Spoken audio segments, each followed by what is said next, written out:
Welcome back, everybody, and we are back at it again in this Fixx album review series, and we have entered the '90s, right? So the prime era for of popularity is out for this band. You know, they had their big, massive hits in the '80s. With especially off their earlier material, but does that mean just because they're out of their prime popularity?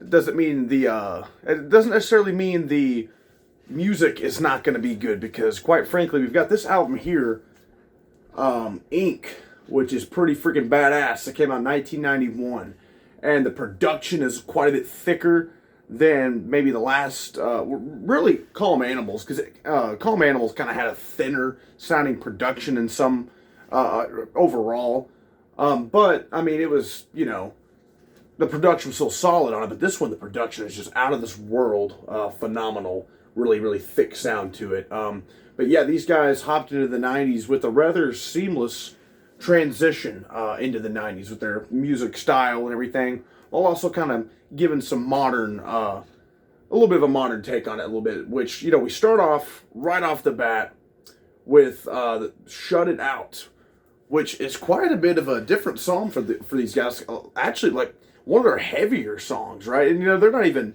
metal, or they could be maybe considered like pop rock, or with that little, or I mainly call them synth pop, right? But they do have some like rock elements in there, But this one has like some pretty fast picking strumming, and it also kind of just has a very different feel. When talking about that thick production sound again, this one, it's you can definitely hear it here on Shut It Out. That being said, though, this is probably I'll probably say it is my least favorite off the album, which isn't very common to have, that first track being your least favorite off there. I do like it, but it is very different, and it definitely, whenever if you ever or first listen to this album, you kind of think it might be going in a different trajectory, than what it actually goes in, which is more of their, classic sound with a little bit of a modern take. This one kind of leaned into something a little bit, again, heavier than what you would maybe expect from these guys. But it is a cool song and very interesting song. It just so happens that the rest of the tracks on here happen to be quite a bit better, I think. But Shut It Out is a good one. Then we go on to How Much Is Enough, and this is one of the absolute best ones off here. Immediately you go from that first very different sounding song to one that is much more akin to the band's regular sound. You've got that classic, chimey sounding Cy Curnin guitar tone and everything, or I'm sorry, Jamie West Oram guitar tone going on, but and this one just kind of has that same kind of flow as their previous material, and I mean, it's just got a fantastic hooky chorus. The passion is in the voice there for Cy Curnin. Everything is felt here, while it also kind of incorporates that thicker production sound, more modern sounding production into that's their regular songwriting style and everything. So it also has a unique feel to it, but while retaining the primary elements that make them, who they are, the Fixx, who they really are. So How Much Is Enough is just a fantastic song, easily one of the best off here. I forgot just how damn good that one is. Then we get one that's kind of more of like a ballady kind of softer track here with No One Has to Cry. Very good song here as well. Again, those chimey sounding guitars are in full effect. The synthesizers going on here with this one. Really dig this one. And it is also another one I forgot just how good it is. And it also kind of sounds a lot like maybe a ballad you would hear off their prior material. So also continuing on that path of sticking to their guns, so to speak, while modernizing it. Then, man, I tell you right here, here's the best one off here. One of my favorite Fixx songs ever. has been ever since I first heard this album. Crucified. You talk about a riff that is going to get caught in your head, man. I mean, from right off the bat, you hear that just super hooky melody with that riff, and then you kind of hear some acoustic strumming going in from behind, kind of in the background of it. So then it just jumps in, and you're on a freaking ride that, I mean, you're going to be head bopping, head banging, whatever you got to do on this one. Fan-freaking-tastic song. One of my favorite Fixx songs, and I love even the outro of this thing.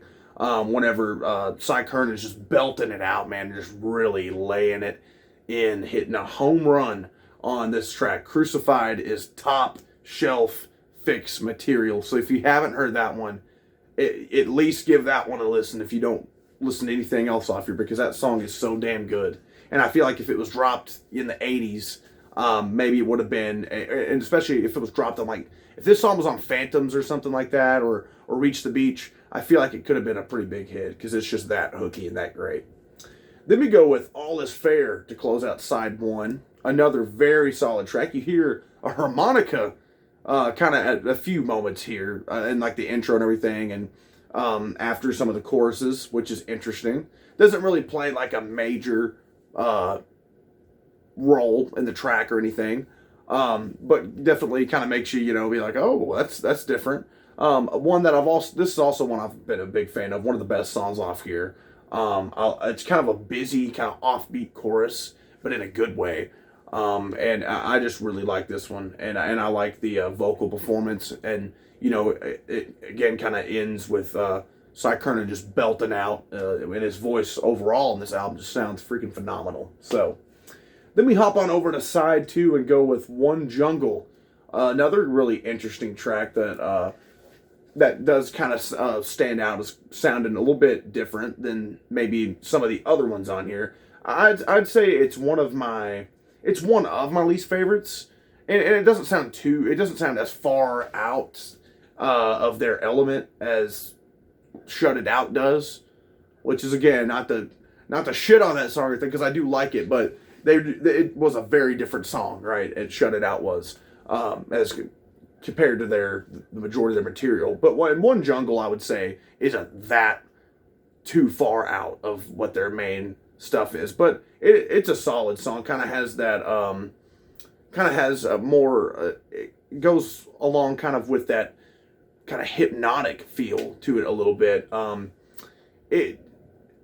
It really, see, even in the ways that it is a little bit more different than some of their other stuff off here, it's not like it's heavy or anything like Shut It Out. It just kind of has kind of this more hypnotic feeling, which they do have a lot of, this very just synthesizer driven deal. I just think that for whatever reason, this one just kind of hits a little different. Really good song though. One Jungle is. Then we go with All the Best Things. This is one of the better ones off this side here. Solid track here. Another one that the chorus is really solid, and really the outro and kind of breakdown of this one is where it stands out the most for me. So all the Best Things is another just top of the line track off of this album. Then we go on over to Yesterday Today, another kind of ballady kind of sounding one, and a very good one at that. I mean, it's kind of hard to say which of the kind of softer ones I like more, with No One Has to Cry or Yesterday Today, because they're both just so freaking good.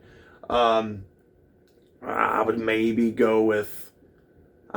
say Yesterday Today is the better of the two, kind of more slower, softer, ballady kind of type tracks on here. So Yesterday Today, very, very good song off here, and arguably the best one off of this side two here on the album. Then we go with Still Around, another really cool one, kind of goes for a more upbeat feel again, kind of brings things back up as far as the pacing goes, and it's another really solid one. So again, not quite as strong as some of the stuff that you're getting off that first side of just banger, banger, banger, but it's a really good track that plays its role well of kind of picking back up the pace of things here.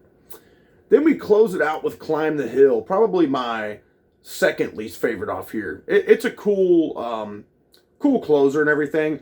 It kind of takes a minute to really get going because I don't really like the main verses. It's not like he's Cy Kernan's rapping or anything, but he's just kind of like doing this like spoken kind of rhythm thing that I'm not too big on. But once the song really gets going, I think it does its job and as a outro to the album well, and you know especially kind of near the ending and he's again kind of doing that thing where he just belts out just some fantastic vocal melodies and things like that. And the chorus is really good as well. It's just those verses that I'm not too keen on and are not the greatest on here that kind of, you know, this would maybe even be my least favorite off here. I would maybe, because Shut It Out is more of an interesting track than this one.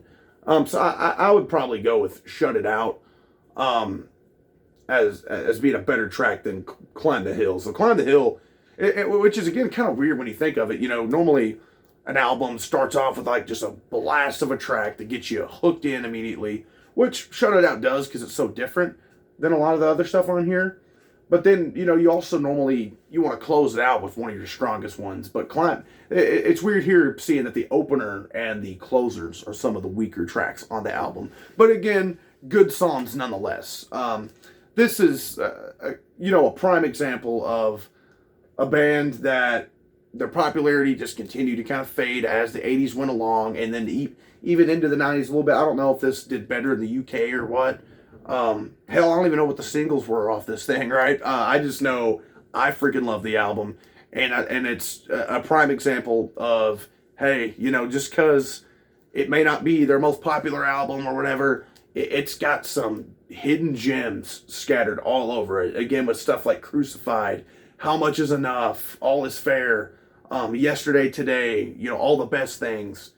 I mean, just fantastic stuff off here, and some top shelf Fixx material, especially with Crucified. That has just always been one of my favorite Fixx songs ever since I heard it for the first time, and was the one that, you know, makes your ears stand up. You'd be like, whoa, okay, immediately from the get-go with that opening riff. So, and that riff as we speak is kind of in my head. I mean, I might just pop this back on and jam to this album again because it's just that damn good of an album, which you wouldn't expect to be this good of an album, as a lot of bands, these synth pop bands and stuff, as well as even, you know, metal band stuff going into the 90s, a lot of them got lost in the shuffle, not really knowing what to do, change their direction, do they not? But this overall was keeping that same musical direction while also kind of modernizing it in the production values and then trying a couple new things. So Ink is a fantastic album. Of course, next time we fast forward all the way to 1998, I believe, it's either 97, 98, with Elemental, which, you know, maybe they try a little bit too much different on. We'll see how that goes, right? I'm interested to give that one a re-listen, as I've only listened to that one once, and for good reason, right? We'll see if that stands true, because I've only heard it once, and you'll see my thoughts on it. And if I do end up liking it, then I'll let you know kind of what my thoughts were on it the first time I heard it. But we'll jump in that one. This should be an interesting review next time, and I'm definitely interested to dive back into that one and just see what's going on with it. As we know, sometimes when we revisit albums, you end up liking them, even loving them, if you hated them before or kind of weren't too big of a fan of them before, and vice versa. Some of that, you know, your opinions kind of change over time. So it'll be an interesting look. So next time we take a look at the Fixx Ink, which again, we take a look at the Fixx Elemental, which I think dropped in 1998, but it might have been 97. I know it's late 90s. And of course, you know, I've got that updated Judas Priest album ranking going to be coming up soon. I think I've kind of finally pieced together where I want to put Invincible Shield, as, you know, it's been kind of hard kind of trying to decide. And I've listened to that album so many times, and I think I've kind of got a good spot and a good idea of some of these rankings and how they're going to end up changing and things, because there have been some pretty big changes since the last time, years ago, when I did my first Judas Priest album ranking. So stay tuned for that as well as many more wrestling reviews. We're going to do that ranking of every Leatherface appearance. Still got to get that updated horror figure collection video coming up soon as well. So lots of cool stuff coming up, guys. Like, subscribe, comment down here what you think about this one if you haven't heard it, or if you remember hearing it for the first time and digging it or not. Let me know. Let's keep that discussion going. Thanks, guys.